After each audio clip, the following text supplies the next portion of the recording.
ઉત્તર ગુજરાતમાં ભારે વરસાદના કારણે આફતની સ્થિતિ સર્જાઈ છે, ત્યારે અમદાવાદ શહેરમાં પણ સતત વરસાદ પડી રહ્યો છે, જેના કારણે જનજીવનને માઠી અસર પડી રહી છે।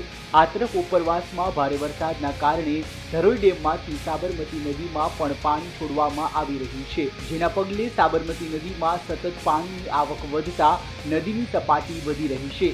અમદાવાદ રિવરફ્રન્ટના વોકવે પર પાણી ફરી વળતા ત્યાં લોકોના પ્રવેશ પર બંધ કરી દેવામાં આવ્યું છે।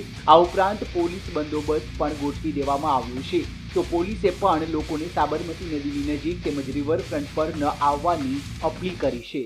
અત્યારે રિવરફ્રન્ટ ઉપર તમે જોઈ રહ્યા છો કે ઘણા લોકો કે અમારે પાણી જોવું છે, ઘણા લોકો કે અમે નદી જોવા આવ્યા છે, ઘણા લોકો કે અમે રિવરફ્રન્ટનો નજારો જોવા આવ્યા છે। એ બિલકુલ એમની દલીલને અમે માનતા નથી। એ લોકોને અમે સમજાવીએ છીએ આ બધી વ્યવસ્થા અને આ સાવચેતીના પગલાં રૂપે, સલામતીના પગલાં રૂપે રિવરફ્રન્ટ ઉપર વાહન વ્યવહાર અને લોકોની અવરજવર એ માટે બંધ કરી છે કે કોઈ હાદસો અને કોઈ ઘટના ન ઘટે અને કોઈ અનિચ્છનીય બનાવ ના બને, એ માટે અમે રિવરફ્રન્ટ ઉપર ટ્રાફિક ડાયવર્ટ કર્યો છે।